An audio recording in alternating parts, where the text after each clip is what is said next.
ঢাকা থেকে রিয়াদের ভাড়া জানুয়ারি মাসে এয়ার আরাবিয়াতে 1,46,000 টাকা, ফেব্রুয়ারিতে 83,000 টাকা, মার্চ মাসে 77,000 টাকা, 76,949, এপ্রিল মাসে 69,000 টাকা। দেখেন কলকাতা আর ঢাকা থেকে দূরত্ব মাত্র 30 মিনিটের ফ্লাইটে, তাদের ওইখান থেকে ভাড়া আমাদের তুলনায় প্রায় 5 গুণ এখন কম, প্রায় 4 থেকে 5 গুণ দাম কম।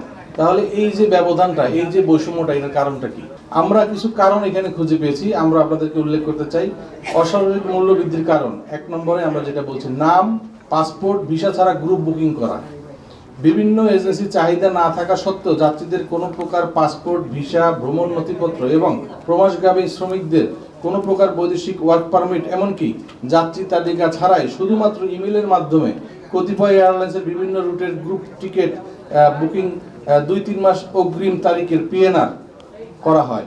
পিএনআর বলতে আমরা যেটা বুঝি প্যাসেঞ্জার নেম রেকর্ড, এই পিএনআর করে সিট বুকিং করা হয়। কিন্তু এই পিএনআর গুলোতে প্যাসেঞ্জার নেম রেকর্ড বলা হচ্ছে পিএনআর, কিন্তু এই পিএনআর এ প্যাসেঞ্জারের কোনো নাম নাই, কোন যাত্রী যাচ্ছে তার কোনো হদিস নাই, এখানে পাসপোর্টের ডিটেলস নাই, ভিসারও কোনো খবর নাই, কিন্তু তাদের জন্য সিটগুলো নাম ছাড়া ব্লক করে রাখা হচ্ছে। বর্তমান সময়ে যদি আমরা সরকার যদি এটা খোঁজ নেয়, দেখা যাবে 50 থেকে 60,000 সিট এভাবে নাম ছাড়া ব্লক করা আছে বিভিন্ন এয়ারলাইন্সে।